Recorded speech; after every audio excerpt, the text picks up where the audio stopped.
BCom की building 2014 का bank reconciliation की रिक्वेस्ट आई थी, वो मैं करवा रही हूँ। 2021 का भी करवा चुकी हूँ, वो भी उस पर भी ज़रा नजरसानी कर लो, ठीक है। बहुत मेहनत से बनाई हुई है, तो तुम लोग देख लो वो भी। तो यहाँ पर मैं स्टेट्स भी करवाऊंगी। अब यहाँ पर हमारे पास 2014 प्राइवेट में बैंक रिकन्सिलिएशन की तमाम डिटेल्स मौजूद हैं यूसुफ भाई की। तो यहाँ पर हमारे पास ये तमाम जो डिटेल्स मौजूद है, सबसे पहले हमारे पास बैलेंसेज एज पर हम नज़र डालते हैं।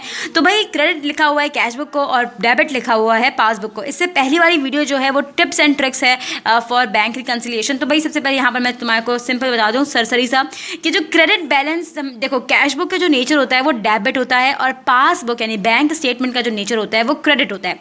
अब यहाँ पर उन्होंने दोनों को स्विच कर दिया, दोनों के नेचर्स को स्विच कर दिया। अब जाहिर सी बात है अगर स्विच कर दिया है तो हमारे पास जो दोनों की वैल्यूज़ हैं वो माइनस में आएंगी, ठीक है। दोनों की जो वैल्यूज़ हैं वो माइनस आएंगी। अगर क्रेडिट कैश बुक होता है और बैलेंस बुक यानी अपना पासबुक होता है डेबिट, तो वो माइनस कहलाता है, ठीक है। दोनों की वैल्यूज़ माइनस में आती हैं। अगर यहाँ पर हमारे पास डेबिट, दोनों डेबिट हो जाते हैं तो भाई डेबिट तो कैश बुक होता ही है, तो डेबिट तो इसकी ऐड होती वैल्यू। लेकिन अगर पासबुक भी डेबिट होता तो यहाँ पर पासबुक को माइनस में लिखते, हाँ, ठीक है। अब हमारे पास यहाँ पर स्टार्ट करते हैं क्वेश्चन को। तो ये बात हमारे पास आ गई, तो हमारे पास जो कॉलम बनता है वो बना लिया, बैलेंस एज पर करके दोनों वैल्यूज़ को हमने लिख दिया। अब हमारे पास क्वेश्चन जो शुरू होता है वो थर्ड वाले से शुरू होता है। चेक हमने इशू किया था सप्लायर्स को 35,000 रुपये का, जिसमें से 28,000 रुपये का सिर्फ और सिर्फ चेक प्रेजेंटेड चेक कहलाए। बाकी जो रिमेनिंग जो चेक है वो क्या कहलाएंगे? अगर 28,000 अपना प्रेजेंटेड चेक है तो जो रिमेनिंग जो हमारे पास बाकी की जो 35,000 में से जो 28,000 को हटाकर जितने अपना अमाउंट बची चेक की वो क्या कहलाएगी? Unpresented cheque. और अनप्रेजेंटेड चेक जो होते हैं वो हमेशा लेस होते हैं पासबुक। अब 35 में से 28 को माइनस करो तो 7,000 बचते हैं, ठीक है। तो अब हम क्या कर देंगे? अनप्रेजेंटेड चेक करके हम लिख देंगे, इसको माइनस कर देंगे पासबुक। अब हमारे पास फोर्थ पे क्या आया? चेक हमने डिपॉजिट किया था 75,000 का, जिसमें से सिर्फ और सिर्फ 40,000 का क्लियर चेक करार दिया। तो समझो 75 में से 40 तो समझ आ गई, 75,000 में से 40,000 को इन्होंने क्लियर कर दिया। रिमेनिंग 35,000 को क्या कहलाएंगे? हम क्या कहेंगे? अनक्लियर चेक कहलाएंगे। सही बात है। तो अनक्लियर चेक जो होता है वो हमेशा ऐड होता है पासबुक। तो हमने 35,000 को ऐड कर दिया, ऐड करके हमने लिख दिया। अब हमारे पास, वैसे माशाल्लाह बोल दो ना, राइटिंग मुझे बड़ी अच्छी लग रही मेरी भी इस टाइम पे। अब हमारे पास फोर्थ पे हमने कर दिया। अब हमारे पास फिफ्थ पे आया, चेक हमने इशू किया 4,500 का सप्लायर को, लेकिन हमने कंपनी बुक में अभी तक एंटर नहीं किया। भाई यहाँ पर इशूड बट रिटर्न रॉन्ग जो होता है वो हमारे पास ऐड होता है कैश बुक। लेकिन यहाँ पर हमारे पास ये एक बात तुमने नोट की, हमने सप्लायर को इशू किया है, तो मतलब यहाँ पर एक्सपेंस की बात हो रही है। तो यहाँ पर एक्सपेंस जो होता है या कोई चार्जेस जो होते हैं वो हमेशा लेस होते हैं कैश बुक।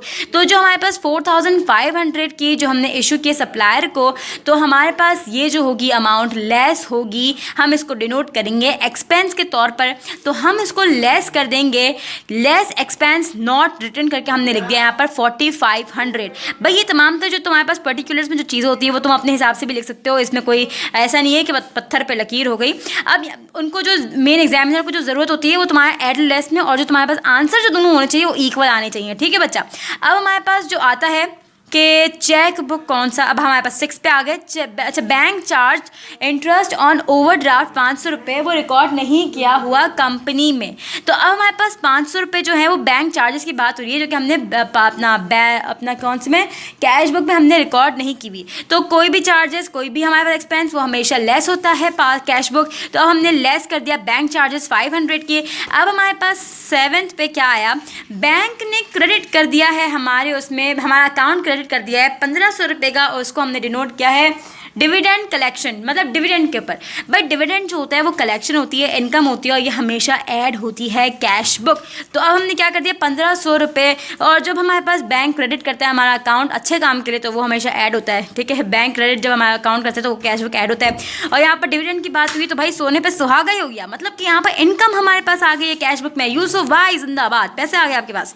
तो अब हमने क्या किया? डिविडेंड इनकम करके 1,500 रुपये लिख दिया, यहाँ पर ऐड कर दिया। अब हमारे पास यहाँ पर 7 तो क्या 8 पे आ गए।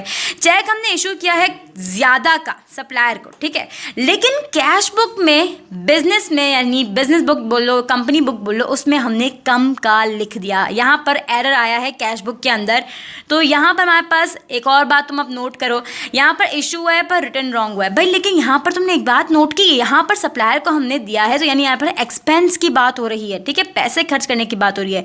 तो मेरे प्यारे पाकिस्तानियों, तो तुम लोग ने यहाँ पर इसको जो है बड़ी वाली वैल्यू को छोटी वाली वैल्यू से माइनस करना है। जो हमारे पास अमाउंट रिमेनिंग बची है इन दोनों वैल्यू को माइनस करने के बाद, वो हमारे पास लेस होगी कैश बुक, क्योंकि एक्सपेंस ही है। अब इसको हम लिख देंगे error in the cash book, ठीक है। अब हमारे पास आखिरी जो आया है 9th वाला, एक बात दिमाग में रखना मेरे बच्चों कि तुम लोग के पास एक ही सेंटेंस के अंदर 2 एंट्रीज वाली क्वेश्चन भी आ सकते हैं, ताकि तुम लोग का दिमाग घूम सके।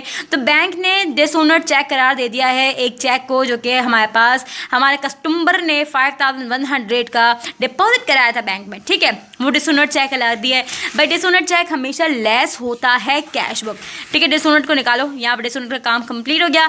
बैंक ने डेबिट कर दिया है हमारे 100 रुपीज़ एज बैंक चार्जेस। अब भाई बैंक ने अपने हिसाब से बैंक चार्जेस निकाल लिए 100 रुपये, और डेबिट हमारा अकाउंट कर दिया। जब हमारे पास बैंक हमारा डेबिट अकाउंट करता है, वो हमेशा कैश बुक लेस होता है, और यहाँ पर बैंक चार्जेस की बात हो रही है, तो बैंक चार्जेस यहाँ पर लेस ही होगा। अब तुम लोगों ने ये नहीं करना कि यहाँ पर इसको 5000 कर दो और इसमें से 100 रुपये निकालो, जी नहीं। यहाँ पर पूरा ये चेक है वो डिसओनर चेक कहलाया है, ठीक है।